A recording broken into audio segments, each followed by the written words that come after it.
ನಿಮಗೆ ಎಂದಾದರೂ ಈ ಪ್ರಶ್ನೆ ಬಂದಿದೆಯೇ?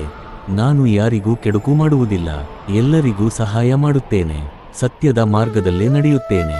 ಆದರೂ ನನ್ನ ಜೀವನದಲ್ಲೇ ಯಾಕೆ ಇಷ್ಟು ಕಷ್ಟಗಳು ಬರುತ್ತಿವೆ? ಈ ಪ್ರಶ್ನೆಯನ್ನು ಕೇಳುವವರು ನೀವು ಮಾತ್ರ ಅಲ್ಲ. ಪ್ರಪಂಚದ ಪ್ರತಿಯೊಬ್ಬ ಒಳ್ಳೆಯ ಮನುಷ್ಯನ ಮನಸ್ಸಿನಲ್ಲೂ ಒಮ್ಮೆ ಆದರೂ ಈ ಪ್ರಶ್ನೆ ಮೂಡಿರುತ್ತದೆ. ಕೆಲವರು ಜೀವನದಲ್ಲಿ ಮೋಸ ಅನುಭವಿಸುತ್ತಾರೆ, ಕೆಲವರು ತಮ್ಮವರಿಂದಲೇ ನೋವು ಅನುಭವಿಸುತ್ತಾರೆ, ಕೆಲವರು ಎಷ್ಟೇ ಶ್ರಮಪಟ್ಟರೂ ಯಶಸ್ಸು ಕಾಣುವುದಿಲ್ಲ. ಆಗ ಮನಸ್ಸು ಕೇಳುತ್ತದೆ, ದೇವರು ನಿಜವಾಗಿಯೂ ನನ್ನ ಜೊತೆಯಲ್ಲಿದ್ದಾನೆಯೇ? ನಾನು ಒಳ್ಳೆಯವನಾಗಿದ್ದರೂ ಯಾಕೆ ಈ ಪರೀಕ್ಷೆ? ಆದರೆ ಇದೇ ಪ್ರಶ್ನೆಗೆ ಸಾವಿರಾರು ವರ್ಷಗಳ ಹಿಂದೆ ಶ್ರೀಕೃಷ್ಣನು ಅತ್ಯಂತ ಆಳವಾದ ಉತ್ತರವನ್ನು ನೀಡಿದ್ದಾನೆ. ಆ ಉತ್ತರವನ್ನು ಅರ್ಥ ಮಾಡಿಕೊಂಡರೆ ಜೀವನವನ್ನು ನೋಡುವ ನಿಮ್ಮ ದೃಷ್ಟಿಕೋನವೇ ಬದಲಾಗುತ್ತದೆ. ಶ್ರೀಕೃಷ್ಣನು ಎಂದಿಗೂ ಒಳ್ಳೆಯವರಿಗೆ ಕಷ್ಟ ಬರುವುದಿಲ್ಲ ಎಂದು ಹೇಳಲಿಲ್ಲ. ಬದಲಿಗೆ ಕಷ್ಟವೇ ಒಬ್ಬ ಮನುಷ್ಯನನ್ನು ಉನ್ನತ ವ್ಯಕ್ತಿಯಾಗಿ ರೂಪಿಸುತ್ತದೆ ಎಂದು ತಿಳಿಸಿದನು. ಮಹಾಭಾರತವನ್ನು ನೆನಪಿಸಿಕೊಳ್ಳಿ. ಪಾಂಡವರು ಧರ್ಮದ ಮಾರ್ಗದಲ್ಲಿದ್ದರು, ಸತ್ಯಕ್ಕಾಗಿ ಬದುಕಿದರು. ಆದರೂ ಅವರ ಜೀವನ ಸುಲಭವಾಗಿರಲಿಲ್ಲ. ಬಾಲ್ಯದಲ್ಲೇ ಅನ್ಯಾಯ, ಲಕ್ಕದ ಅರಮನೆಯ ಸಂಚು, ಅರಣ್ಯವಾಸ, ಅಜ್ಞಾತವಾಸ, ದ್ರೌಪದಿಯ ಅವಮಾನ, ಕೊನೆಗೆ ಮಹಾಯುದ್ಧ, ಒಂದರ ಹಿಂದೆ ಒಂದಾಗಿ ಕಷ್ಟಗಳು ಬಂದವು. ಪ್ರಶ್ನೆ ಏನೆಂದರೆ, ಶ್ರೀಕೃಷ್ಣ ಅವರ ಜೊತೆಯಲ್ಲಿದ್ದರೂ ಯಾಕೆ ಈ ಎಲ್ಲ ಸಂಭವಿಸಿತು? ಅದಕ್ಕಿರುವ ಉತ್ತರ ಬಹಳ ಆಳವಾಗಿದೆ. ದೇವರು ನಮ್ಮ ಜೀವನದಿಂದ ಎಲ್ಲ ಸಮಸ್ಯೆಗಳನ್ನು ತೆಗೆದುಹಾಕುವುದಿಲ್ಲ, ಆದರೆ ಪ್ರತಿಯೊಂದು ಸಮಸ್ಯೆಯನ್ನು ಗೆಲ್ಲುವ ಶಕ್ತಿ, ಧೈರ್ಯ ಮತ್ತು ಜ್ಞಾನವನ್ನು ಕೊಡುತ್ತಾನೆ. ಯಾಕೆಂದರೆ ಕಷ್ಟವಿಲ್ಲದೆ ಬೆಳವಣಿಗೆ ಸಾಧ್ಯವಿಲ್ಲ. ಒಂದು ಚಿನ್ನವನ್ನು ನೋಡಿ, ಅದು ನೆಲದಿಂದ ಸಿಕ್ಕ ತಕ್ಷಣ ಆಭರಣವಾಗುವುದಿಲ್ಲ. ಮೊದಲು ಅದನ್ನು ಬೆಂಕಿಯಲ್ಲಿ ಕರಗಿಸಲಾಗುತ್ತದೆ, ಮತ್ತೆ ಮತ್ತೆ ಬಿಸಿ ಮಾಡಲಾಗುತ್ತದೆ, ನಂತರ ಹೊಡೆದು ರೂಪ ನೀಡಿ ಹೊಳಪು ತರಲಾಗುತ್ತದೆ. ಆಗ ಮಾತ್ರ ಅದು ಅಮೂಲ್ಯವಾದ ಆಭರಣವಾಗುತ್ತದೆ. ಹಾಗೆಯೇ ಒಳ್ಳೆಯವರ ಜೀವನದಲ್ಲೂ ಬರುವ ಕಷ್ಟಗಳು ಅವರನ್ನು ಮುರಿಯಲು ಅಲ್ಲ, ಅವರನ್ನು ಮತ್ತಷ್ಟು ಅಮೂಲ್ಯರನ್ನಾಗಿ ಮಾಡಲು. ಶ್ರೀಕೃಷ್ಣ ಹೇಳುವುದೇನೆಂದರೆ, ನಿನ್ನ ಜೀವನದಲ್ಲಿ ಬರುವ ಪ್ರತಿಯೊಂದು ಪರೀಕ್ಷೆಯೂ ನಿನ್ನ ಶಕ್ತಿಯನ್ನು ತೋರಿಸುವ ಅವಕಾಶ. ವಿದ್ಯಾರ್ಥಿಗೆ ಪರೀಕ್ಷೆ ಇಲ್ಲದಿದ್ದರೆ ಅವನು ಮುಂದಿನ ತರಗತಿಗೆ ಹೋಗುವುದಿಲ್ಲ. ಹಾಗೆಯೇ ಜೀವನದಲ್ಲಿ ಕಷ್ಟಗಳಿಲ್ಲದಿದ್ದರೆ ಆತ್ಮದ ಬೆಳವಣಿಗೆ ಆಗುವುದಿಲ್ಲ. ಬಹಳ ಜನರು ಒಂದು ತಪ್ಪು ಕಲ್ಪನೆ ಹೊಂದಿರುತ್ತಾರೆ, ಒಳ್ಳೆಯವನಾಗಿದ್ದರೆ ಜೀವನ ತುಂಬಾ ಸುಲಭವಾಗಬೇಕು ಎಂದು. ಆದರೆ ಪ್ರಕೃತಿಯ ನಿಯಮ ಬೇರೆ. ಎತ್ತರದ ಮರಕ್ಕೆ ಹೆಚ್ಚು ಗಾಳಿ ಬೀಸುತ್ತದೆ, ದೊಡ್ಡ ಪರ್ವತಕ್ಕೆ ಹೆಚ್ಚು ಮಳೆ ಬೀಳುತ್ತದೆ. ದೊಡ್ಡ ಜವಾಬ್ದಾರಿ ಹೊಂದಿರುವ ವ್ಯಕ್ತಿಗೆ ಹೆಚ್ಚು ಪರೀಕ್ಷೆಗಳು ಬರುತ್ತವೆ. ಅದೇ ರೀತಿಯಲ್ಲಿ ದೊಡ್ಡ ಗುರಿ ಇರುವ, ಒಳ್ಳೆಯ ಹೃದಯವಿರುವ ವ್ಯಕ್ತಿಗೂ ಹೆಚ್ಚು ಪರೀಕ್ಷೆಗಳು ಬರುತ್ತವೆ.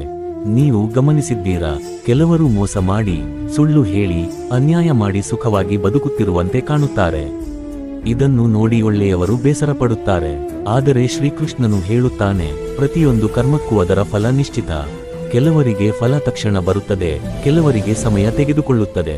ಆದ್ದರಿಂದ ಇತರರ ಜೀವನವನ್ನು ನೋಡಿ ನಿಮ್ಮ ಧರ್ಮವನ್ನು ಬಿಡಬೇಡಿ. ಒಳ್ಳೆಯವರಿಗೆ ಕಷ್ಟ ಬರುತ್ತದೆ ಎಂದರೆ ದೇವರು ಅವರನ್ನು ಮರೆತಿದ್ದಾನೆ ಎಂದಲ್ಲ. ಕೆಲವೊಮ್ಮೆ ದೇವರು ಹೆಚ್ಚು ನಂಬಿಕೆ ಇರುವ ವ್ಯಕ್ತಿಗೆ ದೊಡ್ಡ ಜವಾಬ್ದಾರಿಯನ್ನು ಕೊಡುತ್ತಾನೆ. ಒಬ್ಬ ಉತ್ತಮ ಶಿಕ್ಷಕ ಸುಲಭ ಪ್ರಶ್ನೆಗಳನ್ನು ಮಾತ್ರ ಕೊಡುವುದಿಲ್ಲ, ಹೆಚ್ಚು ಸಾಮರ್ಥ್ಯವಿರುವ ವಿದ್ಯಾರ್ಥಿಗೆ ಕಠಿಣ ಪ್ರಶ್ನೆಗಳನ್ನು ಕೊಡುತ್ತಾನೆ. ಹಾಗೆಯೇ ಜೀವನದ ಕಠಿಣ ಪರೀಕ್ಷೆಗಳು ನಿಮ್ಮೊಳಗಿನ ಶಕ್ತಿಯನ್ನು ಹೊರತೆಗೆದು ತರುತ್ತವೆ. ಹೀಗಾಗಿ ನಿಮ್ಮ ಜೀವನದಲ್ಲಿ ಈಗ ಕಷ್ಟ ನಡೆಯುತ್ತಿದ್ದರೆ ಒಂದು ಕ್ಷಣ ನಿಂತು ಯೋಚಿಸಿ. ಇದು ಶಿಕ್ಷೆಯಾಗಿರಬಹುದು ಎಂದು ಅಲ್ಲ, ಇದು ಒಂದು ಪಾಠವಾಗಿರಬಹುದು. ಇದು ಅಂತ್ಯವಲ್ಲ, ಹೊಸ ಆರಂಭದ ಸಿದ್ಧತೆಯಾಗಿರಬಹುದು. ಭಾಗ 2. ಮೊದಲ ಕಾರಣ, ಕಷ್ಟಗಳು ನಮ್ಮ ಅಹಂಕಾರವನ್ನು ಒಡೆಯುತ್ತವೆ ಮತ್ತು ನಿಜವಾದ ಶಕ್ತಿಯನ್ನು ಎಚ್ಚರಿಸುತ್ತವೆ. ಸ್ನೇಹಿತರೆ, ಶ್ರೀಕೃಷ್ಣನು ಹೇಳುವ ಅತ್ಯಂತ ದೊಡ್ಡ ಸತ್ಯಗಳಲ್ಲಿ ಒಂದು ಏನೆಂದರೆ, ಮನುಷ್ಯನ ಜೀವನದಲ್ಲಿರುವ ದೊಡ್ಡ ಶತ್ರು ಹೊರಗಿರುವ ವ್ಯಕ್ತಿಯಲ್ಲ, ಅವನೊಳಗಿರುವ ಅಹಂಕಾರ. ಅಹಂಕಾರ ಎಂದರೆ ಕೇವಲ ನಾನೇ ದೊಡ್ಡವನು ಎಂಬ ಭಾವನೆ ಮಾತ್ರವಲ್ಲ. ನನಗೆ ಎಲ್ಲವೂ ಗೊತ್ತು, ನನಗೆ ಯಾರ ಸಹಾಯವೂ ಬೇಡ, ನನ್ನ ಜೀವನವನ್ನು ನಾನು ಮಾತ್ರ ನಿಯಂತ್ರಿಸುತ್ತೇನೆ ಎಂಬ ಸೂಕ್ಷ್ಮ ಭಾವನೆಗಳು ಅಹಂಕಾರವೇ. ಮನುಷ್ಯನಿಗೆ ಎಲ್ಲವೂ ಸರಿಯಾಗಿ ನಡೆಯುತ್ತಿರುವಾಗ, ಹಣ, ಹೆಸರು, ಆರೋಗ್ಯ, ಯಶಸ್ಸು ಎಲ್ಲವೂ ಅವನ ಕಡೆ ಇದ್ದಾಗ, ಅವನು ನಿಧಾನವಾಗಿ ತನ್ನ ಯಶಸ್ಸಿನ ಹಿಂದೆ ದೇವರ ಕೃಪೆ, ಕುಟುಂಬದ ಬೆಂಬಲ, ಸಮಾಜದ ಸಹಾಯ ಇವೆ ಎಂಬುದನ್ನು ಮರೆತು ಬಿಡುತ್ತಾನೆ. ಆಗ ಅವನು ತನ್ನನ್ನು ತಾನೇ ಅಜೇಯನೆಂದು ಭಾವಿಸಲು ಆರಂಭಿಸುತ್ತಾನೆ. ಆದರೆ ಜೀವನದಲ್ಲಿ ಒಂದು ಕಷ್ಟ ಬಂದಾಗ ಎಲ್ಲವೂ ಬದಲಾಗುತ್ತದೆ. ಒಂದು ಸಣ್ಣ ಅನಾರೋಗ್ಯ, ಒಂದು ಉದ್ಯೋಗ ನಷ್ಟ, ಒಂದು ಮೋಸ, ಒಂದು ಆರ್ಥಿಕ ಸಂಕಷ್ಟ ಅಥವಾ ಒಬ್ಬ ಪ್ರೀತಿಪಾತ್ರನನ್ನು ಕಳೆದುಕೊಳ್ಳುವ ನೋವು, ಇವುಗಳಲ್ಲಿ ಯಾವುದಾದರೂ ಒಂದು ಘಟನೆ ಸಾಕು. ಆಗ ಮನುಷ್ಯನಿಗೆ ತನ್ನ ಮಿತಿಯ ಅರಿವು ಬರುತ್ತದೆ. ಆಗ ಅವನು ತಲೆ ತಗ್ಗಿಸಿ ದೇವರನ್ನು ನೆನಪಿಸಿಕೊಳ್ಳುತ್ತಾನೆ. ನನ್ನಿಂದ ಎಲ್ಲವೂ ಸಾಧ್ಯವಿಲ್ಲ ಎಂಬ ಸತ್ಯವನ್ನು ಒಪ್ಪಿಕೊಳ್ಳುತ್ತಾನೆ. ಇದೇ ಕಷ್ಟದ ಮೊದಲ ಪಾಠ. ಮಹಾಭಾರತದಲ್ಲಿ ಅರ್ಜುನನನ್ನು ನೆನಪಿಸಿಕೊಳ್ಳಿ. ಅರ್ಜುನನು ಅಪ್ರತಿಮ ಯೋಧ. ಅವನಿಗೆ ತನ್ನ ಸಾಮರ್ಥ್ಯದ ಮೇಲೆ ಅಪಾರ ವಿಶ್ವಾಸವಿತ್ತು. ಆದರೆ ಕುರುಕ್ಷೇತ್ರದ ಯುದ್ಧಭೂಮಿಯಲ್ಲಿ ತನ್ನ ಬಂಧು ಬಳಗವನ್ನು ಎದುರು ನೋಡಿದ ಕ್ಷಣದಲ್ಲಿ ಅವನ ಆತ್ಮವಿಶ್ವಾಸ ಕುಸಿದು ಹೋಯಿತು. ಅವನ ಕೈಯಿಂದ ಗಾಂಡೀವವೇ ಜಾರಿತು. ನಾನು ಈ ಯುದ್ಧವನ್ನು ಮಾಡುವುದಿಲ್ಲ ಎಂದು ಹೇಳಿದನು. ಇದೇ ಅವನ ಜೀವನದ ಅತ್ಯಂತ ದೊಡ್ಡ ಸಂಕಷ್ಟ. ಅದೇ ಸಂಕಷ್ಟದ ಕ್ಷಣದಲ್ಲಿ ಶ್ರೀಕೃಷ್ಣನು ಭಗವದ್ಗೀತೆಯ ಅಮೂಲ್ಯ ಜ್ಞಾನವನ್ನು ನೀಡಿದನು. ಆ ಸಂಕಷ್ಟವೇ ಬರದಿದ್ದರೆ ಭಗವದ್ಗೀತೆ ಎಂಬ ವಿಶ್ವಮಾನವೀಯ ಜ್ಞಾನ ಲೋಕಕ್ಕೆ ದೊರೆಯುತ್ತಿತ್ತೆ? ಬಹುಶಃ ಇಲ್ಲ. ಅಂದರೆ ಕೆಲವೊಮ್ಮೆ ಕಷ್ಟವು ನಮ್ಮನ್ನು ಕುಗ್ಗಿಸಲು ಅಲ್ಲ, ನಮ್ಮ ಜೀವನದ ಅತ್ಯಂತ ದೊಡ್ಡ ಜ್ಞಾನವನ್ನು ನೀಡಲು ಬರುತ್ತದೆ. ನೀವು ನಿಮ್ಮ ಜೀವನವನ್ನೇ ನೆನಪಿಸಿಕೊಳ್ಳಿ. ನೀವು ಇಂದು ಹೊಂದಿರುವ ತಾಳ್ಮೆ, ಧೈರ್ಯ, ಅನುಭವ ಇವು ಸುಖದ ದಿನಗಳಲ್ಲಿ ಬಂದವೆಯೇ? ಇಲ್ಲ. ನೀವು ಅತ್ತ ರಾತ್ರಿಗಳು, ಯಾರೂ ಅರ್ಥ ಮಾಡಿಕೊಳ್ಳದ ದಿನಗಳು, ಎಲ್ಲವೂ ಮುಗಿದು ಹೋಯಿತು ಎಂದು ಅನಿಸಿದ ಕ್ಷಣಗಳು, ಅವೇ ನಿಮ್ಮನ್ನು ಇಂದಿನ ವ್ಯಕ್ತಿಯನ್ನಾಗಿ ರೂಪಿಸಿವೆ. ಒಂದು ಬೀಜವನ್ನು ನೆಲದೊಳಗೆ ಹೂಳುತ್ತಾರೆ. ಹೊರಗಿನಿಂದ ನೋಡಿದರೆ ಅದು ಕತ್ತಲೆಯಲ್ಲಿದೆ, ಮಣ್ಣಿನೊಳಗೆ ಒತ್ತಡದಲ್ಲಿದೆ. ಆದರೆ ಅದೇ ಒತ್ತಡ ಅದರ ಅಂತ್ಯವಲ್ಲ, ಅದೇ ಅದರ ಹೊಸ ಜೀವನದ ಆರಂಭ. ನಿಧಾನವಾಗಿ ಅದು ಮೊಳಕೆಯೊಡೆಯುತ್ತದೆ, ನಂತರ ದೊಡ್ಡ ಮರವಾಗುತ್ತದೆ. ಹಾಗೆಯೇ ನಮ್ಮ ಜೀವನದಲ್ಲೂ ಕತ್ತಲೆಯಂತೆ ಕಾಣುವ ಸಮಯಗಳು ಭವಿಷ್ಯದ ಬೆಳಕಿಗೆ ಸಿದ್ಧತೆ ಆಗಿರಬಹುದು. ಶ್ರೀಕೃಷ್ಣನು ನಮಗೆ ಕಲಿಸುವುದು ಇದೆ. ಕಷ್ಟ ಬಂದಾಗ ಯಾಕೆ ನನಗೆ ಎಂದು ಕೇಳಬೇಡಿ. ಅದರ ಬದಲು ಈ ಅನುಭವದಿಂದ ನಾನು ಏನು ಕಲಿಯಬೇಕು ಎಂದು ಕೇಳಿ. ಈ ಒಂದು ಪ್ರಶ್ನೆ ನಿಮ್ಮ ಜೀವನವನ್ನು ಸಂಪೂರ್ಣವಾಗಿ ಬದಲಾಯಿಸಬಹುದು. ಅಹಂಕಾರ ನಮ್ಮ ಕಣ್ಣುಗಳನ್ನು ಮುಚ್ಚುತ್ತದೆ, ಆದರೆ ಕಷ್ಟಗಳು ಅವನ್ನು ತೆರೆಯುತ್ತವೆ. ಯಶಸ್ಸು ನಮಗೆ ಸಂತೋಷವನ್ನು ಕೊಡಬಹುದು, ಆದರೆ ಸಂಕಷ್ಟಗಳು ನಮಗೆ ಜ್ಞಾನವನ್ನು ಕೊಡುತ್ತವೆ. ಯಶಸ್ಸು ಜನರನ್ನು ನಮ್ಮ ಹತ್ತಿರ ತರುತ್ತದೆ, ಆದರೆ ಕಷ್ಟಗಳು ಯಾರು ನಿಜವಾಗಿ ನಮ್ಮವರು ಎಂಬುದನ್ನು ತೋರಿಸುತ್ತವೆ. ಯಶಸ್ಸು ನಮ್ಮ ಸಾಮರ್ಥ್ಯವನ್ನು ತೋರಿಸಿದರೆ, ಕಷ್ಟಗಳು ನಮ್ಮ ವ್ಯಕ್ತಿತ್ವವನ್ನು ರೂಪಿಸುತ್ತವೆ. ಆದ್ದರಿಂದ ನಿಮ್ಮ ಜೀವನದಲ್ಲಿ ಇಂದು ಎದುರಾಗಿರುವ ಪರೀಕ್ಷೆಯನ್ನು ಶಾಪ ಎಂದು ಭಾವಿಸಬೇಡಿ. ಅದು ದೇವರು ನಿಮ್ಮನ್ನು ಇನ್ನೂ ಬಲಿಷ್ಠನಾಗಿಸಲು, ಇನ್ನೂ ಪ್ರಬುದ್ಧನಾಗಿಸಲು, ಇನ್ನೂ ದೊಡ್ಡ ಜವಾಬ್ದಾರಿಗಾಗಿ ಸಿದ್ಧಗೊಳಿಸಲು ಕೊಟ್ಟಿರುವ ಅವಕಾಶವೂ ಆಗಿರಬಹುದು. ಭಾಗ 3. ಎರಡನೇ ಕಾರಣ, ಕಷ್ಟಗಳು ನಮ್ಮ ಕರ್ಮವನ್ನು ಶುದ್ಧಗೊಳಿಸುತ್ತವೆ. ಸ್ನೇಹಿತರೆ, ಈಗ ಶ್ರೀಕೃಷ್ಣನು ತಿಳಿಸುವ ಅತ್ಯಂತ ಆಳವಾದ ಸತ್ಯವನ್ನು ಅರಿಯೋಣ. ಈ ಸತ್ಯವನ್ನು ಅರ್ಥ ಮಾಡಿಕೊಂಡರೆ ಜೀವನದಲ್ಲಿ ನಡೆಯುವ ಅನೇಕ ಘಟನೆಗಳ ಬಗ್ಗೆ ನಿಮ್ಮ ದೃಷ್ಟಿಕೋನವೇ ಬದಲಾಗುತ್ತದೆ. ಆ ಸತ್ಯವೇ ಕರ್ಮದ ನಿಯಮ. ಶ್ರೀಕೃಷ್ಣನು ಭಗವದ್ಗೀತೆಯಲ್ಲಿ ಹೇಳುವಂತೆ, ಈ ಜಗತ್ತಿನಲ್ಲಿ ಯಾವುದೇ ಕಾರ್ಯ ವ್ಯರ್ಥವಾಗುವುದಿಲ್ಲ. ನಾವು ಮಾಡುವ ಪ್ರತಿಯೊಂದು ಕೆಲಸ, ನಾವು ಮಾತನಾಡುವ ಪ್ರತಿಯೊಂದು ಮಾತು, ನಮ್ಮ ಮನಸ್ಸಿನಲ್ಲಿ ಹುಟ್ಟುವ ಪ್ರತಿಯೊಂದು ಉದ್ದೇಶವೂ ಒಂದು ಕರ್ಮವನ್ನು ಸೃಷ್ಟಿಸುತ್ತದೆ. ಆ ಕರ್ಮದ ಫಲ ಯಾವಾಗಲಾದರೂ ನಮ್ಮ ಜೀವನಕ್ಕೆ ಮರಳಿ ಬರುತ್ತದೆ. ಕೆಲವೊಮ್ಮೆ ತಕ್ಷಣ ಬರುತ್ತದೆ, ಕೆಲವೊಮ್ಮೆ ಹಲವು ವರ್ಷಗಳ ನಂತರ ಬರುತ್ತದೆ, ಕೆಲವೊಮ್ಮೆ ಈ ಜನ್ಮದಲ್ಲೇ ಕಾಣಬಹುದು. ಕೆಲವರು ಅದನ್ನು ಹಿಂದಿನ ಕರ್ಮಗಳ ದೃಷ್ಟಿಯಿಂದಲೂ ಅರ್ಥೈಸುತ್ತಾರೆ. ಆದರೆ ಮುಖ್ಯ ಸಂದೇಶ ಏನೆಂದರೆ, ನಮ್ಮ ಕರ್ಮಗಳಿಗೆ ಪರಿಣಾಮಗಳಿರುತ್ತವೆ. ಆದ್ದರಿಂದ ಕೆಲವೊಮ್ಮೆ ಒಳ್ಳೆಯ ವ್ಯಕ್ತಿಯ ಜೀವನದಲ್ಲೂ ಕಷ್ಟಗಳು ಕಾಣಿಸಬಹುದು. ಇದನ್ನು ನೋಡಿ ದೇವರು ನ್ಯಾಯ ಮಾಡುತ್ತಿಲ್ಲ ಎಂದು ತೀರ್ಮಾನಿಸುವುದು ಸರಿಯಲ್ಲ. ನಮಗೆ ಸಂಪೂರ್ಣ ಚಿತ್ರ ಕಾಣುವುದಿಲ್ಲ, ಆದರೆ ದೇವರಿಗೆ ಎಲ್ಲವೂ ಗೊತ್ತಿದೆ ಎಂಬ ನಂಬಿಕೆಯನ್ನು ಅನೇಕ ಆಧ್ಯಾತ್ಮಿಕ ಸಂಪ್ರದಾಯಗಳು ಬೋಧಿಸುತ್ತವೆ. ಒಂದು ಉದಾಹರಣೆ ನೋಡಿ. ಒಬ್ಬ ವೈದ್ಯನು ರೋಗಿಗೆ ಶಸ್ತ್ರಚಿಕಿತ್ಸೆ ಮಾಡುತ್ತಾನೆ. ರೋಗಿಗೆ ನೋವಾಗುತ್ತದೆ, ರಕ್ತ ಬರುತ್ತದೆ. ಆ ಕ್ಷಣದಲ್ಲಿ ನೋಡಿದರೆ ವೈದ್ಯನು ನೋವು ಕೊಡುತ್ತಿರುವಂತೆ ಕಾಣಬಹುದು, ಆದರೆ ನಿಜವಾಗಿ ಅವನು ರೋಗವನ್ನು ಗುಣಪಡಿಸುತ್ತಿದ್ದಾನೆ. ಶಸ್ತ್ರಚಿಕಿತ್ಸೆಯ ನೋವು ಶಾಶ್ವತವಲ್ಲ, ಆರೋಗ್ಯವೇ ಅದರ ಗುರಿ. ಹಾಗೆಯೇ ಜೀವನದಲ್ಲಿ ಬರುವ ಕೆಲವು ಕಷ್ಟಗಳು ನಮ್ಮನ್ನು ನಾಶ ಮಾಡಲು ಅಲ್ಲ, ನಮ್ಮೊಳಗಿನ ದುರ್ಬಲತೆಗಳನ್ನು, ತಪ್ಪು ಅಭ್ಯಾಸಗಳನ್ನು, ಅತಿಯಾದ ಆಸೆಗಳನ್ನು, ಅಹಂಕಾರವನ್ನು ಮತ್ತು ಅಜ್ಞಾನವನ್ನು ಕಡಿಮೆ ಮಾಡಲು ಬರಬಹುದು. ಕಷ್ಟಗಳು ನಮ್ಮನ್ನು ಶುದ್ಧಗೊಳಿಸುವ ಪ್ರಕ್ರಿಯೆಯಾಗಬಹುದು. ಒಮ್ಮೆ ನಿಮ್ಮ ಜೀವನವನ್ನು ಹಿಂದಿರುಗಿ ನೋಡಿ. ನೀವು ಎದುರಿಸಿದ ದೊಡ್ಡ ಸಮಸ್ಯೆಗಳು ನಿಮ್ಮನ್ನು ಏನಾದರೂ ಕಲಿಸಿವೆಯೇ? ಬಹುಶಃ ಅವು ನಿಮಗೆ ಹಣದ ಮೌಲ್ಯ ಕಲಿಸಿರಬಹುದು, ನಿಜವಾದ ಸಂಬಂಧಗಳ ಅರ್ಥ ತಿಳಿಸಿರಬಹುದು, ಆರೋಗ್ಯದ ಮಹತ್ವವನ್ನು ನೆನಪಿಸಿರಬಹುದು, ಸಮಯದ ಬೆಲೆ ಗೊತ್ತಾಗಿರಬಹುದು. ಅಂದರೆ ಆ ಕಷ್ಟ ಕೇವಲ ನೋವಲ್ಲ, ಅದು ಒಂದು ಪಾಠವೂ ಆಗಿತ್ತು. ಶ್ರೀಕೃಷ್ಣನು ಇನ್ನೊಂದು ಮಹತ್ವದ ವಿಷಯವನ್ನು ತಿಳಿಸುತ್ತಾನೆ. ನಾವು ನಮ್ಮ ಕರ್ತವ್ಯವನ್ನು ಪ್ರಾಮಾಣಿಕವಾಗಿ ಮಾಡಬೇಕು, ಆದರೆ ಫಲದ ಬಗ್ಗೆ ಅತಿಯಾದ ಚಿಂತೆ ಮಾಡಬಾರದು. ಏಕೆಂದರೆ ಫಲವು ನಮ್ಮ ಕೈಯಲ್ಲಿ ಇರುವುದಿಲ್ಲ. ನಮ್ಮ ಕೈಯಲ್ಲಿ ಇರುವುದೇ ನಮ್ಮ ಪ್ರಯತ್ನ, ನಮ್ಮ ಧರ್ಮ, ನಮ್ಮ ಪ್ರಾಮಾಣಿಕತೆ. ಇಂದು ಅನೇಕ ಜನರು ಒಂದು ತಪ್ಪು ಮಾಡುತ್ತಾರೆ. 2-3 ಬಾರಿ ವಿಫಲರಾದರೆ ನನ್ನ ಅದೃಷ್ಟವೇ ಕೆಟ್ಟದ್ದು ಎಂದುಕೊಳ್ಳುತ್ತಾರೆ. ಆದರೆ ಕೆಲವೊಮ್ಮೆ ಆ ವಿಫಲತೆ ದೊಡ್ಡ ಯಶಸ್ಸಿಗೆ ಬೇಕಾದ ತಯಾರಿಯಾಗಿರಬಹುದು. ಒಬ್ಬ ರೈತ ಬೀಜ ಬಿತ್ತಿದ ತಕ್ಷಣವೇ ಬೆಳೆ ಸಿಗುವುದಿಲ್ಲ. ಮಳೆ ಬರಬೇಕು, ಕಾಲ ಕಳೆಯಬೇಕು, ಗಿಡ ಬೆಳೆಯಬೇಕು, ತಾಳ್ಮೆ ಬೇಕು. ಜೀವನವೂ ಹಾಗೆಯೇ. ಪಾಂಡವರ ಜೀವನದಲ್ಲೂ ಇದೇ ನಡೆಯಿತು. ಅವರು ಅನೇಕ ವರ್ಷಗಳ ಕಷ್ಟ ಅನುಭವಿಸಿದರು, ಆದರೆ ಕೊನೆಯಲ್ಲಿ ಧರ್ಮವೇ ಗೆದ್ದಿತು. ಇದರ ಅರ್ಥ ಪ್ರತಿಯೊಬ್ಬರ ಜೀವನವು ಒಂದೇ ರೀತಿಯಲ್ಲಿ ನಡೆಯುತ್ತದೆ ಎಂಬುದಲ್ಲ, ಆದರೆ ಧರ್ಮ, ಸಹನೆ ಮತ್ತು ಸತ್ಕರ್ಮಗಳ ಮಹತ್ವವನ್ನು ಈ ಕಥೆ ನೆನಪಿಸುತ್ತದೆ. ಆದ್ದರಿಂದ ನಿಮ್ಮ ಜೀವನದಲ್ಲಿ ಈಗ ಕಷ್ಟ ನಡೆಯುತ್ತಿದ್ದರೆ ಅದನ್ನು ಕೇವಲ ಶಿಕ್ಷೆಯಾಗಿ ನೋಡಬೇಡಿ. ಈ ಅನುಭವ ನನ್ನನ್ನು ಯಾವ ರೀತಿಯಲ್ಲಿ ಉತ್ತಮ ವ್ಯಕ್ತಿಯನ್ನಾಗಿ ಮಾಡುತ್ತಿದೆ ಎಂದು ನಿಮ್ಮನ್ನು ನೀವು ಕೇಳಿಕೊಳ್ಳಿ. ಆ ಪ್ರಶ್ನೆಗೆ ಸಿಗುವ ಉತ್ತರ ನಿಮ್ಮ ಜೀವನವನ್ನು ಹೊಸ ದಾರಿಯಲ್ಲಿ ನಡೆಸಬಹುದು. ಗಮನದಲ್ಲಿಡಿ, ಒಳ್ಳೆಯ ವ್ಯಕ್ತಿ ಕಷ್ಟವನ್ನು ಎದುರಿಸುವಾಗ ಅವನು ಕೇವಲ ನೋವನ್ನು ಮಾತ್ರ ಅನುಭವಿಸುವುದಿಲ್ಲ, ಅವನು ಒಳಗಿನಿಂದ ಬಲಿಷ್ಠನಾಗುತ್ತಾನೆ. ಹೊರಗೆ ಬಿರುಗಾಳಿ ಇದ್ದರೂ ಒಳಗೆ ಶಾಂತಿ ಬೆಳೆಯಲು ಆರಂಭವಾಗುತ್ತದೆ. ಭಾಗ 4. ಮೂರನೇ ಕಾರಣ, ದೇವರು ಒಳ್ಳೆಯವರನ್ನು ದೊಡ್ಡ ಜವಾಬ್ದಾರಿಗಾಗಿ ಸಿದ್ಧಗೊಳಿಸುತ್ತಾನೆ. ಸ್ನೇಹಿತರೆ, ಈಗ ಶ್ರೀಕೃಷ್ಣನ ಅತ್ಯಂತ ಪ್ರೇರಣಾದಾಯಕ ಸಂದೇಶವನ್ನು ತಿಳಿಯೋಣ. ಜೀವನದಲ್ಲಿ ಬರುವ ಪ್ರತಿಯೊಂದು ಕಷ್ಟವೂ ಶಿಕ್ಷೆಯಲ್ಲ, ಕೆಲವೊಮ್ಮೆ ಅದು ದೇವರು ನಿಮ್ಮನ್ನು ದೊಡ್ಡ ಗುರಿಗಾಗಿ ಸಿದ್ಧಗೊಳಿಸುವ ತರಬೇತಿ ಆಗಿರುತ್ತದೆ. ಒಮ್ಮೆ ಯೋಚಿಸಿ ನೋಡಿ, ಒಬ್ಬ ಸಾಮಾನ್ಯ ಸೈನಿಕನಿಗೆ ಮತ್ತು ಒಬ್ಬ ಕಮಾಂಡೋ ಸೈನಿಕನಿಗೆ ಒಂದೇ ರೀತಿಯ ತರಬೇತಿ ನೀಡುವುದಿಲ್ಲ. ಕಮಾಂಡೋ ಆಗುವ ವ್ಯಕ್ತಿಗೆ ಹೆಚ್ಚು ಕಠಿಣವಾದ ಪರೀಕ್ಷೆಗಳು, ಹೆಚ್ಚು ದೈಹಿಕ ಶ್ರಮ, ಹೆಚ್ಚು ಮಾನಸಿಕ ಒತ್ತಡ ಮತ್ತು ಹೆಚ್ಚು ಶಿಸ್ತಿನ ತರಬೇತಿ ನೀಡಲಾಗುತ್ತದೆ. ಯಾಕೆಂದರೆ ಮುಂದೆ ಅವನು ಸಾಮಾನ್ಯ ವ್ಯಕ್ತಿಗಿಂತ ದೊಡ್ಡ ಜವಾಬ್ದಾರಿಯನ್ನು ಹೊರುವವನಾಗಿರುತ್ತಾನೆ. ಹಾಗೆಯೇ ಜೀವನದಲ್ಲೂ ಕೆಲವರ ಮೇಲೆ ಹೆಚ್ಚು ಪರೀಕ್ಷೆಗಳು ಬರುತ್ತವೆ. ಅದು ದೇವರು ಅವರನ್ನು ದ್ವೇಷಿಸುತ್ತಾನೆ ಎಂಬುದಕ್ಕೆ ಸಾಕ್ಷಿಯಲ್ಲ, ಕೆಲವೊಮ್ಮೆ ಅದು ಅವರೊಳಗಿನ ಸಾಮರ್ಥ್ಯವನ್ನು ದೇವರು ನೋಡಿದ್ದಾನೆ ಎಂಬ ಸಂಕೇತವಾಗಿರಬಹುದು. ಮಹಾಭಾರತದಲ್ಲಿ ಪಾಂಡವರನ್ನು ಮತ್ತೊಮ್ಮೆ ನೆನಪಿಸಿಕೊಳ್ಳಿ.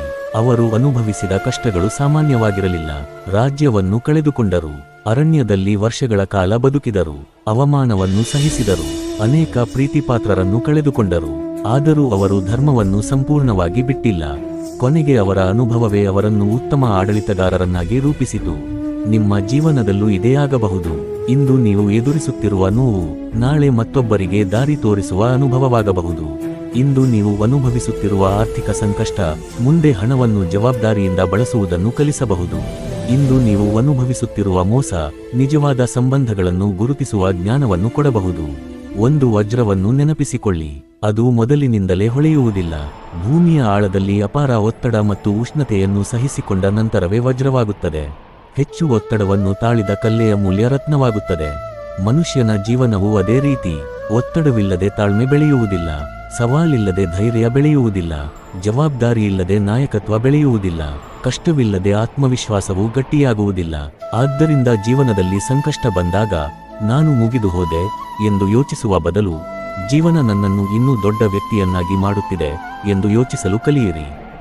ಈ ಒಂದು ಆಲೋಚನೆಯೇ ನಿಮ್ಮ ಮನಸ್ಸಿಗೆ ಹೊಸ ಶಕ್ತಿಯನ್ನು ನೀಡುತ್ತದೆ. ಆದರೆ ಇಲ್ಲಿ ಒಂದು ವಿಷಯವನ್ನು ಸ್ಪಷ್ಟವಾಗಿ ಅರ್ಥಮಾಡಿಕೊಳ್ಳಬೇಕು. ಪ್ರತಿಯೊಂದು ಕಷ್ಟವನ್ನು ದೇವರ ಪರೀಕ್ಷೆ ಎಂದು ಹೇಳಿ ಅನ್ಯಾಯವನ್ನು ಸಹಿಸಬೇಕು ಅಥವಾ ತಪ್ಪು ನಿರ್ಧಾರಗಳನ್ನು ಮುಂದುವರಿಸಬೇಕು ಎಂಬ ಅರ್ಥವಲ್ಲ. ಕೆಲವೊಮ್ಮೆ ನಮ್ಮದೇ ತಪ್ಪು ನಿರ್ಧಾರಗಳು, ಕೆಟ್ಟ ಅಭ್ಯಾಸಗಳು ಅಥವಾ ಇತರರ ಅನ್ಯಾಯಗಳಿಂದಲೂ ಕಷ್ಟಗಳು ಬರುತ್ತವೆ. ಅಂತಹ ಸಂದರ್ಭಗಳಲ್ಲಿ ಜ್ಞಾನದಿಂದ ಸರಿಯಾದ ಕ್ರಮ ತೆಗೆದುಕೊಳ್ಳುವುದು ಅಗತ್ಯ. ಶ್ರೀಕೃಷ್ಣನ ಸಂದೇಶವೂ ಇದೆ, ಧರ್ಮವನ್ನು ಅನುಸರಿಸಿ, ಜ್ಞಾನದಿಂದ ಕಾರ್ಯನಿರ್ವಹಿಸಿ. ನಿಮ್ಮ ಜೀವನದಲ್ಲಿ ಈಗ ಒಂದು ದೊಡ್ಡ ಸಮಸ್ಯೆ ಇದ್ದರೆ ನಿಮ್ಮನ್ನು ನೀವು ಕೇಳಿಕೊಳ್ಳಿ, ಈ ಅನುಭವ ನನಗೆ ಯಾವ ಪಾಠ ಕಲಿಸುತ್ತಿದೆ? ನಾನು ಈ ಕಷ್ಟದಿಂದ ಹೇಗೆ ಇನ್ನೂ ಉತ್ತಮ ವ್ಯಕ್ತಿಯಾಗಬಹುದು? ನಾನು ಕೈಬಿಡಬೇಕೇ ಅಥವಾ ಇನ್ನೊಂದು ಹೆಜ್ಜೆ ಮುಂದೆ ಇಡಬೇಕೇ? ಈ ಪ್ರಶ್ನೆಗಳ ಉತ್ತರವೇ ನಿಮ್ಮ ಭವಿಷ್ಯವನ್ನು ಬದಲಾಯಿಸಬಹುದು. ಗಮನದಲ್ಲಿಡಿ, ದೇವರು ನಿಮ್ಮನ್ನು ದುರ್ಬಲಗೊಳಿಸಲು ಪರೀಕ್ಷಿಸುವುದಿಲ್ಲ, ನಿಮ್ಮೊಳಗಿನ ಶಕ್ತಿಯನ್ನು ನಿಮಗೆ ತೋರಿಸಲು ಪರೀಕ್ಷಿಸುತ್ತಾನೆ ಎಂಬುದು ಅನೇಕ ಭಕ್ತಿಪರ ಸಂಪ್ರದಾಯಗಳಲ್ಲಿ ವ್ಯಕ್ತವಾಗುವ ಭಾವನೆ. ಕಷ್ಟ ಬಂದಾಗಲೇ ನಮ್ಮೊಳಗಿನ ನಿಜವಾದ ಧೈರ್ಯ ಹೊರಬರುತ್ತದೆ. ಆದ್ದರಿಂದ ಇಂದಿನಿಂದ ನಿಮ್ಮ ಜೀವನದ ಪ್ರತಿಯೊಂದು ಕಷ್ಟವನ್ನು ಶಾಪವಾಗಿ ನೋಡಬೇಡಿ, ಅದನ್ನು ನಿಮ್ಮ ಮುಂದಿನ ಯಶಸ್ಸಿನ ಅಡಿಪಾಯವಾಗಿಸಿ. ಭಾಗ 5. 4ನೇ ಕಾರಣ, ಕಷ್ಟಗಳು ಯಾರು ನಿಜವಾಗಿ ನಮ್ಮವರು ಎಂಬುದನ್ನು ತೋರಿಸುತ್ತವೆ. ಸ್ನೇಹಿತರೆ, ಜೀವನದಲ್ಲಿ ಹಣ ಇದ್ದಾಗ, ಅಧಿಕಾರ ಇದ್ದಾಗ, ಯಶಸ್ಸು ಇದ್ದಾಗ ನಮ್ಮ ಸುತ್ತಲೂ ನೂರಾರು ಜನರು ಕಾಣಿಸಿಕೊಳ್ಳುತ್ತಾರೆ. ನಮ್ಮನ್ನು ಹೊಗಳುವವರು, ನಮ್ಮ ಜೊತೆಗೆ ಫೋಟೋ ತೆಗೆಯುವವರು, ನಮ್ಮನ್ನು ಸ್ನೇಹಿತ ಎಂದು ಕರೆಯುವವರು ಅನೇಕರು ಇರುತ್ತಾರೆ. ಆದರೆ ಒಂದು ದಿನ ಜೀವನದಲ್ಲಿ ಕಷ್ಟ ಬಂದಾಗ ಆ ಜನರಲ್ಲಿ ಎಷ್ಟು ಜನ ನಮ್ಮ ಜೊತೆ ನಿಲ್ಲುತ್ತಾರೆ? ಇದೇ ಜೀವನದ ದೊಡ್ಡ ಪರೀಕ್ಷೆ. ಶ್ರೀಕೃಷ್ಣನು ನೇರವಾಗಿ ಒಂದು ಮಾತನ್ನು ಹೇಳುವುದಿಲ್ಲವಾದರೂ ಮಹಾಭಾರತದ ಸಂಪೂರ್ಣ ಕಥೆಯೇ ಈ ಸತ್ಯವನ್ನು ಕಲಿಸುತ್ತದೆ. ಸುಖದ ಸಮಯದಲ್ಲಿ ಎಲ್ಲರೂ ನಿಮ್ಮ ಜೊತೆಗೆ ಇರುತ್ತಾರೆ, ಆದರೆ ಸಂಕಷ್ಟದ ಸಮಯದಲ್ಲಿ ಮಾತ್ರ ನಿಜವಾದ ಸಂಬಂಧಗಳು ಬೆಳಕಿಗೆ ಬರುತ್ತವೆ. ಪಾಂಡವರು ರಾಜ್ಯದಲ್ಲಿದ್ದಾಗ ಅವರ ಸುತ್ತಲೂ ಅನೇಕ ಜನರಿದ್ದರು. ಆದರೆ ಅರಣ್ಯವಾಸಕ್ಕೆ ಹೋದಾಗ ಎಷ್ಟು ಜನ ಅವರ ಜೊತೆ ಹೋದರು? ಬಹಳ ಕಡಿಮೆ. ಆಗ ಅವರಿಗೆ ಯಾರು ನಿಜವಾದ ಸ್ನೇಹಿತರು, ಯಾರು ಕೇವಲ ಲಾಭಕ್ಕಾಗಿ ಹತ್ತಿರ ಬಂದವರು ಎಂಬುದು ಸ್ಪಷ್ಟವಾಯಿತು. ನಿಮ್ಮ ಜೀವನದಲ್ಲೂ ಇದೇ ಆಗಿರಬಹುದು. ನೀವು ಚೆನ್ನಾಗಿ ಹಣ ಸಂಪಾದಿಸುತ್ತಿದ್ದಾಗ ಎಲ್ಲರೂ ನಿಮ್ಮನ್ನು ನೆನಪಿಸಿಕೊಳ್ಳಬಹುದು. ಆದರೆ ಒಂದು ದಿನ ನಿಮಗೆ ಸಹಾಯ ಬೇಕಾದಾಗ ನೀವು ಕರೆ ಮಾಡಿದವರಲ್ಲಿ ಎಷ್ಟು ಜನ ನಿಮ್ಮ ಕರೆ ಸ್ವೀಕರಿಸಿದರು? ಆ ಕ್ಷಣವೇ ಜೀವನದ ನಿಜವಾದ ಉತ್ತರ. ಆರಂಭದಲ್ಲಿ ಇದು ತುಂಬಾ ನೋವು ಕೊಡುತ್ತದೆ. ನಾನು ಎಲ್ಲರಿಗೂ ಒಳ್ಳೆಯದನ್ನೇ ಮಾಡಿದ್ದೆ, ಆದರೆ ಇಂದು ನನ್ನ ಜೊತೆ ಯಾರೂ ಇಲ್ಲ ಎಂದು ಅನಿಸುತ್ತದೆ. ಆದರೆ ಇದೇ ನೋವು ನಿಮ್ಮ ಕಣ್ಣುಗಳನ್ನು ತೆರೆಯುತ್ತದೆ. ಕೆಲವೊಮ್ಮೆ ದೇವರು ಕೆಲವು ಜನರನ್ನು ನಮ್ಮ ಜೀವನದಿಂದ ದೂರ ಮಾಡುತ್ತಾನೆ, ಯಾಕೆಂದರೆ ಅವರು ನಮ್ಮ ಬೆಳವಣಿಗೆಗೆ ಅಡ್ಡಿಯಾಗಿರಬಹುದು. ಆ ಸಮಯದಲ್ಲಿ ನಾವು ಅದನ್ನು ನಷ್ಟ ಎಂದುಕೊಳ್ಳುತ್ತೇವೆ. ಆದರೆ ಕೆಲವು ವರ್ಷಗಳ ನಂತರ ಹಿಂದಿರುಗಿ ನೋಡಿದಾಗ ಅರ್ಥವಾಗುತ್ತದೆ, ಅವರು ದೂರವಾದದ್ದು ನನ್ನ ಜೀವನದ ಒಳ್ಳೆಯದಕ್ಕಾಗಿಯೇ. ಒಂದು ಮರವನ್ನು ಊಹಿಸಿ. ಮರದಲ್ಲಿ ಒಣಗಿದ ಕೊಂಬೆಗಳಿದ್ದರೆ ತೋಟಗಾರನು ಅವನ್ನು ಕತ್ತರಿಸುತ್ತಾನೆ. ಮರಕ್ಕೆ ಆ ಕ್ಷಣದಲ್ಲಿ ನೋವಾಗಬಹುದು ಎಂದು ನಾವು ಕಲ್ಪಿಸಬಹುದು. ಆದರೆ ಆ ಕತ್ತರಿಸುವಿಕೆಯ ನಂತರವೇ ಹೊಸ ಎಲೆಗಳು, ಹೊಸ ಹೂಗಳು, ಹೊಸ ಫಲಗಳು ಬರುತ್ತವೆ. ಹಾಗೆಯೇ ಜೀವನದಲ್ಲೂ ಕೆಲವರು ನಮ್ಮಿಂದ ದೂರವಾಗುವುದು, ಕೆಲವೊಂದು ಅವಕಾಶಗಳು ಕೈತಪ್ಪುವುದು, ಕೆಲವು ಸಂಬಂಧಗಳು ಮುರಿಯುವುದು, ಇವೆಲ್ಲವೂ ಕೆಲವೊಮ್ಮೆ ಹೊಸ ಆರಂಭಕ್ಕೆ ದಾರಿ ಮಾಡಿಕೊಡಬಹುದು. ಶ್ರೀಕೃಷ್ಣನು ಅರ್ಜುನನಿಗೆ ಒಂದು ಮಹತ್ವದ ಪಾಠ ಕಲಿಸಿದನು. ಯಾವುದೂ ಶಾಶ್ವತವಲ್ಲ. ಸುಖವೂ ಶಾಶ್ವತವಲ್ಲ, ದುಃಖವೂ ಶಾಶ್ವತವಲ್ಲ, ಭೇಟಿಗಳು ಶಾಶ್ವತವಲ್ಲ, ವಿದಾಯಗಳು ಶಾಶ್ವತವಲ್ಲ. ಆದ್ದರಿಂದ ಬದಲಾವಣೆಗಳನ್ನು ಜೀವನದ ಸಹಜ ಭಾಗವಾಗಿ ಸ್ವೀಕರಿಸಲು ಕಲಿಯಬೇಕು. ನೀವು ಗಮನಿಸಿದ್ದೀರಾ, ಕಷ್ಟ ಬಂದಾಗ ನಿಮ್ಮ ಮನಸ್ಸು ಬದಲಾಗುತ್ತದೆ. ಮೊದಲು ನೀವು ಹೊರಗಿನ ಸೌಂದರ್ಯವನ್ನು ನೋಡುತ್ತಿದ್ದರೆ, ಈಗ ಒಳಗಿನ ಒಳ್ಳೆಯತನವನ್ನು ನೋಡಲು ಪ್ರಾರಂಭಿಸುತ್ತೀರಿ. ಮೊದಲು ಹಣವನ್ನೇ ಯಶಸ್ಸು ಎಂದು ಭಾವಿಸಿದ್ದರೆ, ಈಗ ಮನಃಶಾಂತಿಯೇ ನಿಜವಾದ ಸಂಪತ್ತು ಎಂದು ಅರ್ಥವಾಗುತ್ತದೆ. ಮೊದಲು ನಿಮ್ಮ ಜೊತೆ ನಗುವವರನ್ನೇ ಸ್ನೇಹಿತರು ಎಂದುಕೊಂಡಿದ್ದರೆ, ಈಗ ನಿಮ್ಮ ಕಣ್ಣೀರನ್ನು ಒರೆಸುವವರೇ ನಿಜವಾದ ಸ್ನೇಹಿತರು ಎಂದು ತಿಳಿಯುತ್ತದೆ. ಇದು ಕಷ್ಟದ ದೊಡ್ಡ ಉಡುಗೊರೆ. ಅದು ನಮ್ಮ ಜೀವನದಿಂದ ಸುಳ್ಳು ಮುಖವಾಡಗಳನ್ನು ತೆಗೆದುಹಾಕುತ್ತದೆ. ನಿಜವಾದ ವ್ಯಕ್ತಿಗಳನ್ನು ನಮ್ಮ ಮುಂದೆ ನಿಲ್ಲಿಸುತ್ತದೆ. ನಿಜವಾದ ಪ್ರೀತಿಯನ್ನು ಗುರುತಿಸಲು ಕಲಿಸುತ್ತದೆ. ನಿಜವಾದ ವಿಶ್ವಾಸದ ಬೆಲೆಯನ್ನು ತಿಳಿಸುತ್ತದೆ. ಆದ್ದರಿಂದ ಇಂದು ನಿಮ್ಮನ್ನು ಕೆಲವರು ಬಿಟ್ಟು ಹೋಗಿದ್ದರೆ, ನಿಮ್ಮನ್ನು ಮೋಸ ಮಾಡಿದ್ದರೆ ಅಥವಾ ನಿಮ್ಮನ್ನು ಅರ್ಥಮಾಡಿಕೊಳ್ಳದೆ ದೂರವಾಗಿದ್ದರೆ, ಆ ನೋವಿನಲ್ಲಿ ಮಾತ್ರ ಬದುಕಬೇಡಿ. ಒಂದು ದಿನ ನೀವು ಹಿಂದಿರುಗಿ ನೋಡಿದಾಗ ಹೇಳಬಹುದು, ಆ ಘಟನೆ ನಡೆದಿರದಿದ್ದರೆ ನನ್ನ ಜೀವನದಲ್ಲಿ ನಿಜವಾಗಿಯೂ ಅಮೂಲ್ಯವಾದ ಜನರಿಗೆ ನಾನು ಸ್ಥಳ ಕೊಡುತ್ತಿರಲಿಲ್ಲ. ಇದೇ ಶ್ರೀಕೃಷ್ಣನ ಸಂದೇಶದ ಸಾರ. ಕೆಲವೊಮ್ಮೆ ನಷ್ಟದ ರೂಪದಲ್ಲಿ ಕಾಣುವ ಘಟನೆಗಳು ಮುಂದಿನ ಜೀವನದ ದೊಡ್ಡ ಆಶೀರ್ವಾದಗಳಿಗೆ ಜಾಗ ಮಾಡುತ್ತಿರುತ್ತವೆ.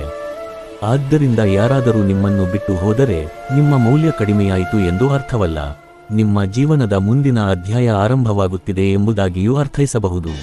ಭಾಗ 6. 5ನೇ ಕಾರಣ, ಒಳ್ಳೆಯವರ ಪ್ರಾರ್ಥನೆಗೆ ದೇವರು ಯಾಕೆ ತಕ್ಷಣ ಉತ್ತರ ಕೊಡುವುದಿಲ್ಲ?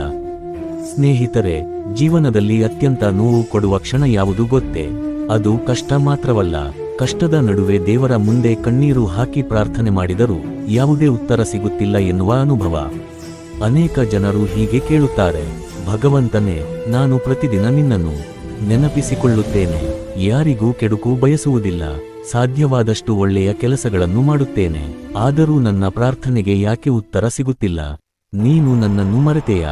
ಈ ಪ್ರಶ್ನೆ ಸಾವಿರಾರು ವರ್ಷಗಳಿಂದ ಮನುಷ್ಯನ ಮನಸ್ಸಿನಲ್ಲಿ ಇದೆ. ಆದರೆ ಶ್ರೀಕೃಷ್ಣನ ಸಂದೇಶವೇನು? ನಾನು ತಡ ಮಾಡಬಹುದು, ಆದರೆ ಅನ್ಯಾಯ ಮಾಡುವುದಿಲ್ಲ. ಇದರ ಅರ್ಥವನ್ನು ಆಳವಾಗಿ ತಿಳಿಯೋಣ. ಒಂದು ಸಣ್ಣ ಮಗುವನ್ನು ಊಹಿಸಿ. ಅದು 5 ವರ್ಷದ ಮಗು. ಅದು ತಂದೆಯ ಬಳಿ ಬಂದು ಹೇಳುತ್ತದೆ, ಅಪ್ಪ, ನನಗೆ ಈಗಲೇ ಕಾರಿನ ಕೀ ಕೊಡು, ನಾನು ಓಡಿಸುತ್ತೇನೆ. ಒಳ್ಳೆಯ ತಂದೆ ಏನು ಮಾಡುತ್ತಾನೆ? ತಕ್ಷಣ ಕೀ ಕೊಡುತ್ತಾನೆಯೇ? ಇಲ್ಲ.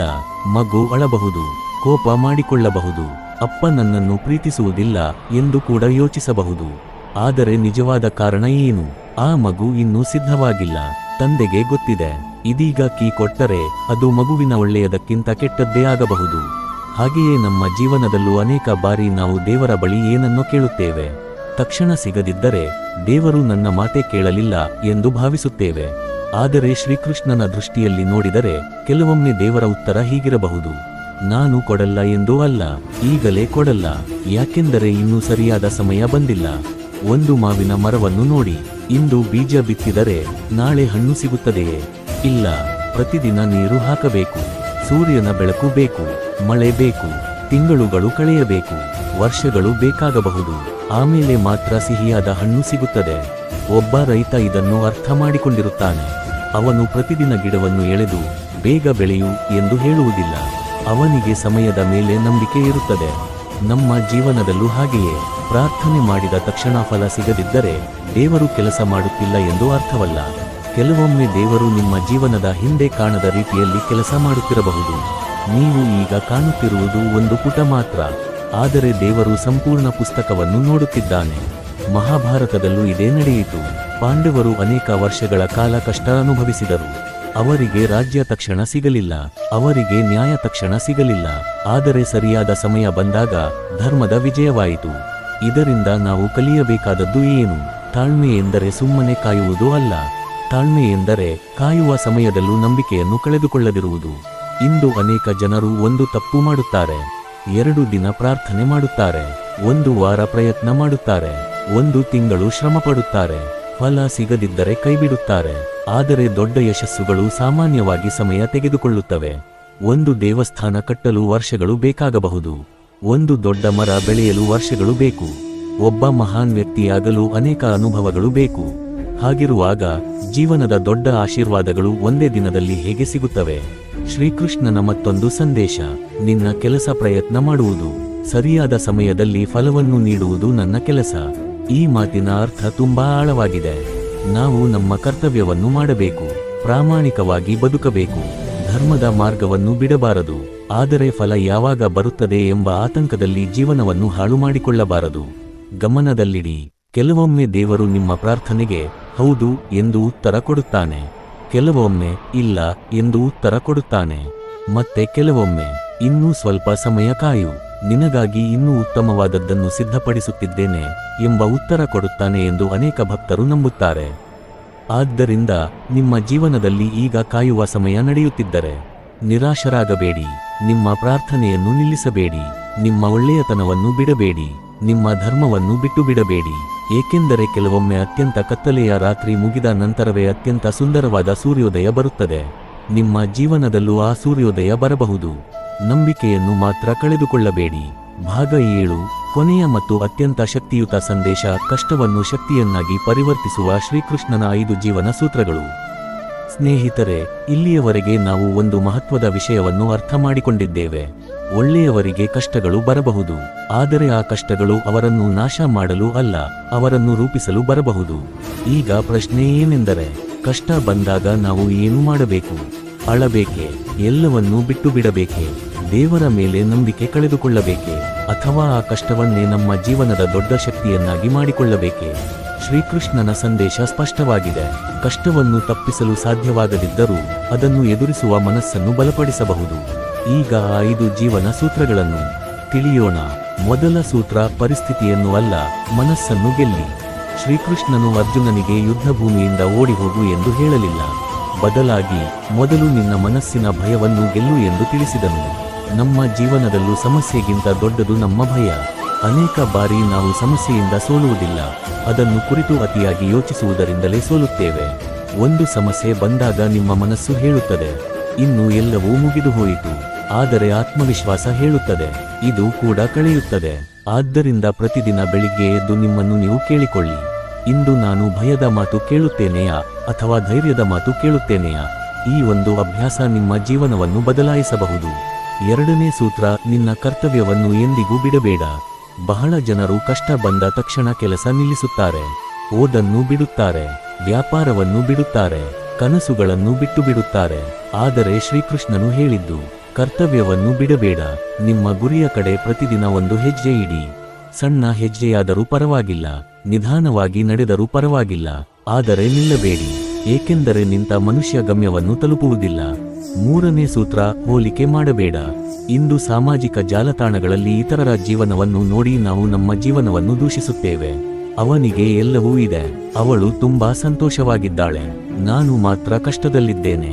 ಆದರೆ ನೀವು ಅವರ ಜೀವನದ ಸಂಪೂರ್ಣ ಕಥೆಯನ್ನು ನೋಡುತ್ತಿಲ್ಲ, ನೀವು ಕೇವಲ ಒಂದು ಕ್ಷಣವನ್ನು ಮಾತ್ರ ನೋಡುತ್ತಿದ್ದೀರಿ. ಶ್ರೀಕೃಷ್ಣನ ಸಂದೇಶ ಏನೆಂದರೆ, ನಿಮ್ಮ ಪ್ರಯಾಣವನ್ನು ನಿಮ್ಮದೇ ಪ್ರಯಾಣದೊಂದಿಗೆ ಹೋಲಿಸಿ. ನಿನ್ನೆಗಿಂತ ಇಂದು ನೀವು ಉತ್ತಮ ವ್ಯಕ್ತಿಯಾಗಿದ್ದೀರಾ, ಅಷ್ಟೇ ಮುಖ್ಯ. 4ನೇ ಸೂತ್ರ: ಕ್ಷಮಿಸಲು ಕಲಿಯಿರಿ. ನಿಮಗೆ ನೋವು ಕೊಟ್ಟವರನ್ನು ನೆನಪಿಸಿಕೊಂಡು ಪ್ರತಿದಿನ ಕೋಪದಲ್ಲಿ ಬದುಕಿದರೆ ಶಿಕ್ಷೆ ಅವರಿಗೆ ಅಲ್ಲ, ನಿಮಗೆ ಆಗುತ್ತದೆ. ಕ್ಷಮಿಸುವುದು ಎಂದರೆ ಅವರು ಮಾಡಿದ ತಪ್ಪನ್ನು ಸರಿಯೆಂದು ಒಪ್ಪಿಕೊಳ್ಳುವುದು ಅಲ್ಲ. ಕ್ಷಮಿಸುವುದು ಎಂದರೆ ನಿಮ್ಮ ಮನಸ್ಸನ್ನು ಆ ನೋವಿನ ಬಂಧನದಿಂದ ಬಿಡುಗಡೆ ಮಾಡುವುದು. ಮನಸ್ಸು ಹಗುರವಾದಾಗ ಮಾತ್ರ ಹೊಸ ಸಂತೋಷಕ್ಕೆ ಜಾಗ ಸಿಗುತ್ತದೆ. 5ನೇ ಸೂತ್ರ, ಪ್ರತಿದಿನ ದೇವರ ಮೇಲೆ ನಂಬಿಕೆ ಇಟ್ಟು ಮುಂದೆ ನಡೆಯಿರಿ. ನಂಬಿಕೆ ಎಂದರೆ ಸಮಸ್ಯೆಗಳೇ ಬರಬಾರದು ಎಂಬುದಲ್ಲ. ನಂಬಿಕೆ ಎಂದರೆ ಸಮಸ್ಯೆಗಳು ಬಂದರೂ ನಾನು ಮುರಿಯುವುದಿಲ್ಲ ಎಂಬ ವಿಶ್ವಾಸ. ಪ್ರತಿದಿನ ಕೆಲವೇ ನಿಮಿಷಗಳಾದರೂ ಶಾಂತವಾಗಿ ಕುಳಿತುಕೊಳ್ಳಿ. ದೇವರನ್ನು ನೆನಪಿಸಿಕೊಳ್ಳಿ. ನಿಮ್ಮ ಮನಸ್ಸಿನೊಂದಿಗೆ ಮಾತನಾಡಿ. ನಿಮ್ಮ ಗುರಿಯನ್ನು ನೆನಪಿಸಿಕೊಳ್ಳಿ. ಕೃತಜ್ಞತೆಯನ್ನು ಅಭ್ಯಾಸ ಮಾಡಿ. ನಿಮ್ಮ ಜೀವನದಲ್ಲಿ ಇನ್ನೂ ಉಳಿದಿರುವ ಆಶೀರ್ವಾದಗಳನ್ನು ಗುರುತಿಸಿ. ನಿಧಾನವಾಗಿ ನಿಮ್ಮೊಳಗೆ ಹೊಸ ಶಕ್ತಿ ಹುಟ್ಟುತ್ತದೆ. ಸ್ನೇಹಿತರೆ, ನೀವು ಇಂದು ತುಂಬಾ ಕಷ್ಟದಲ್ಲಿದ್ದರೆ ಈ ಮಾತನ್ನು ಎಂದಿಗೂ ಮರೆಯಬೇಡಿ. ಕತ್ತಲೆಯ ರಾತ್ರಿ ಎಷ್ಟು ಉದ್ದವಾಗಿದ್ದರೂ ಸೂರ್ಯೋದಯವನ್ನು ತಡೆಯಲು ಸಾಧ್ಯವಿಲ್ಲ. ಹಾಗೆಯೇ ನಿಮ್ಮ ಜೀವನದಲ್ಲೂ ಈ ಕಷ್ಟ ಶಾಶ್ವತವಲ್ಲ. ಇಂದು ನೀವು ಸುರಿಸುತ್ತಿರುವ ಕಣ್ಣೀರು ನಾಳೆ ನಿಮ್ಮ ಶಕ್ತಿಯ ಕಥೆಯಾಗಬಹುದು. ಇಂದು ನೀವು ಎದುರಿಸುತ್ತಿರುವ ಸೋಲು ನಾಳೆ ನಿಮ್ಮ ದೊಡ್ಡ ಯಶಸ್ಸಿನ ಅಡಿಪಾಯವಾಗಬಹುದು. ಆದ್ದರಿಂದ ಒಳ್ಳೆಯತನವನ್ನು ಎಂದಿಗೂ ಬಿಡಬೇಡಿ. ಧರ್ಮದ ಮಾರ್ಗವನ್ನು ಬಿಡಬೇಡಿ. ಪ್ರಾಮಾಣಿಕತೆಯನ್ನು ಕಳೆದುಕೊಳ್ಳಬೇಡಿ. ನಂಬಿಕೆಯನ್ನು ಕೈಬಿಡಬೇಡಿ. ಏಕೆಂದರೆ ಶ್ರೀಕೃಷ್ಣನ ಸಂದೇಶದ ಸಾರ ಒಂದೇ: ಕಷ್ಟವು ನಿನ್ನನ್ನು ಮುರಿಯಲು ಬರುವುದಿಲ್ಲ, ನೀನು ಎಷ್ಟು ಬಲಶಾಲಿ ಎಂಬುದನ್ನು ನಿನಗೆ ತೋರಿಸಲು ಬರುತ್ತದೆ. ನಿಮ್ಮ ಜೀವನದಲ್ಲಿ ಯಾವ ಪರಿಸ್ಥಿತಿಯೇ ಬಂದರೂ ಧೈರ್ಯದಿಂದ ಎದುರಿಸಿ. ಇಂದಿನ ನೋವು ನಾಳೆಯ ಜ್ಞಾನವಾಗಬಹುದು. ಇಂದಿನ ಪರೀಕ್ಷೆ ನಾಳೆಯ ವಿಜಯದ ಬಾಗಿಲಾಗಬಹುದು. ಜೈ ಶ್ರೀಕೃಷ್ಣ.